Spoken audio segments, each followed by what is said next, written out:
Bienvenue, aujourd'hui c'est une vidéo un peu spéciale. Il s'agit de ma contribution à une demande de David Lovelt. David anime une chaîne sur YouTube, Usagi Electric. Il restaure notamment des mini-ordinateurs anciens, voire très anciens et leurs périphériques.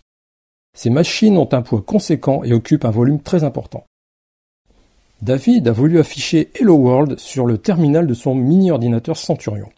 Il faut coder le programme directement en langage machine et aussi entrer les codes des différentes lettres qui composent le message, ceci en hexadécimal.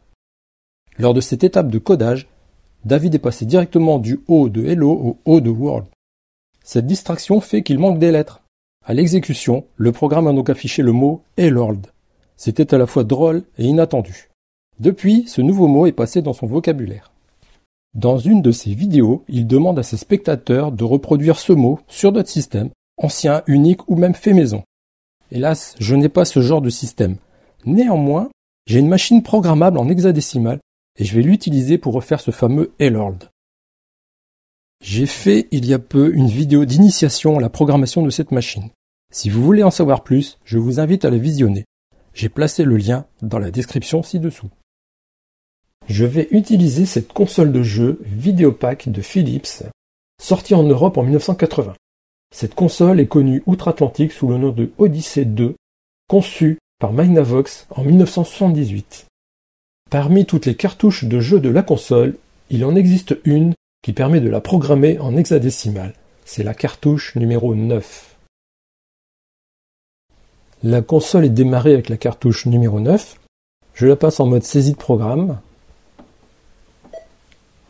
Programme hexinput input et j'arrive sur le pas de programme 00, sachant qu'il y a 99 pas de programme au maximum.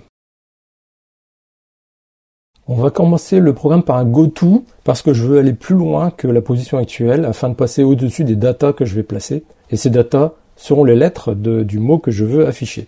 Donc le goto, c'est l'instruction hexadécimale 12, entrée, ça va prendre 2 pas de programme. Maintenant je dois désigner à quel endroit je veux faire ce goto. Une ligne un peu plus loin dans le programme. Pour l'instant, je vais mettre FF, sachant que j'aurai ce résultat plus tard, je reviendrai le modifier. Maintenant, je vais rentrer les différents codes des lettres du mot qui m'intéresse. Je vais utiliser ces codes PAXKey, si je puis dire, qui reprennent les différentes lettres et les codes. Voilà, donc on va commencer par la lettre H, qui est le code 1D. Ensuite le E qui est 12, le L c'est 0E, 2 fois, le O de Hello, 17. Ensuite on va passer au R, 13,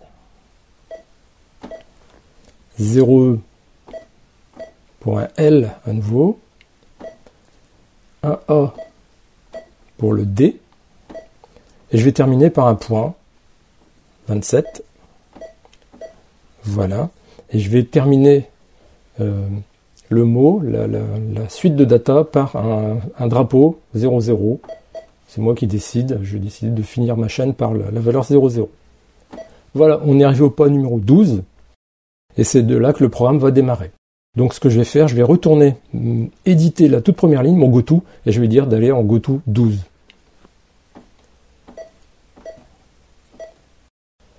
Voilà, je vais pouvoir défiler le programme. Donc 12 c'est mon goto. J'avais mis FF, on va modifier ça pour aller en 12.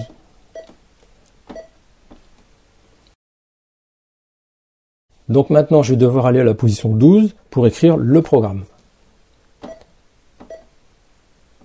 Voilà, je vais chercher ma position. Voilà, 12, ça peu importe ce qu'il y avait en mémoire avant, on va le remplacer. Donc, effacement, input. Je vais d'abord définir la position d'affichage du premier caractère, ça sera la position 0. On a droit à une ligne de 11 caractères uniquement. Donc on va démarrer en 0 pour la première lettre qui sera le H. Donc je vais dire, charger mon registre B, c'est celui de la position, et je mets la valeur 0 à l'intérieur. Ensuite, il faut que j'aille chercher mes datas. Ma lettre H est à la position 2 du programme. Il y a un registre, le registre C qui est utile pour ça, pour aller lire des données dans le programme lui-même.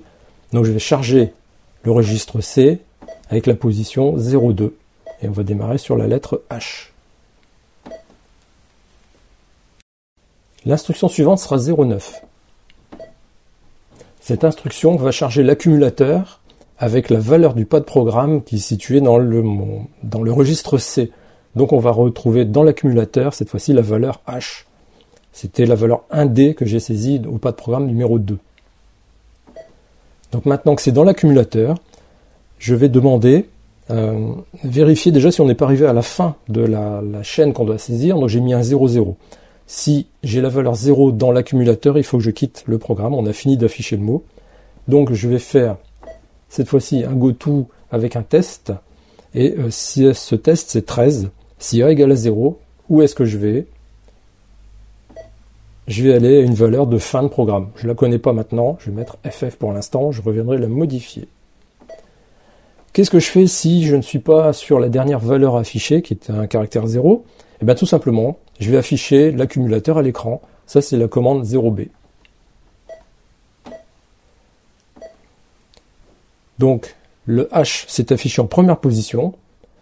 Je vais passer à mettre NOP, pas d'opération pour passer un pas de programme. Je vais l'utiliser ensuite.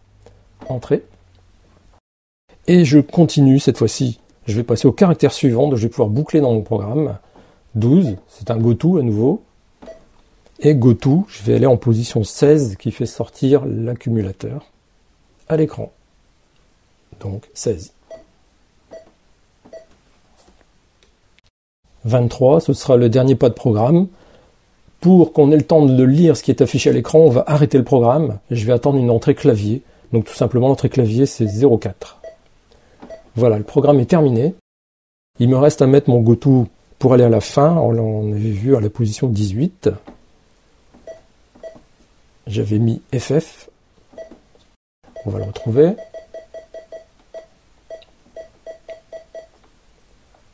Voilà. Et puis mon goto, j'ai vu que c'était ma ligne 23. Donc je modifie ça en 23. Voilà, le programme est rentré, on va l'exécuter avec la touche E. Et voilà, c'est fait.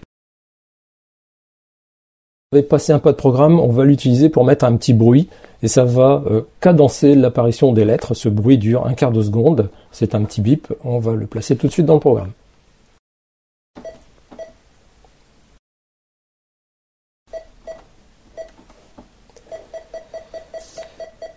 Alors c'était à la position 20. Voilà, j'avais mis NOP, pas d'opération, je vais remplacer ça par un signal sonore. C'est l'instruction 0,5 pour le signal sonore. Voilà. Et ben voilà, super. Une touche clavier pour quitter, et je peux réexécuter avec E.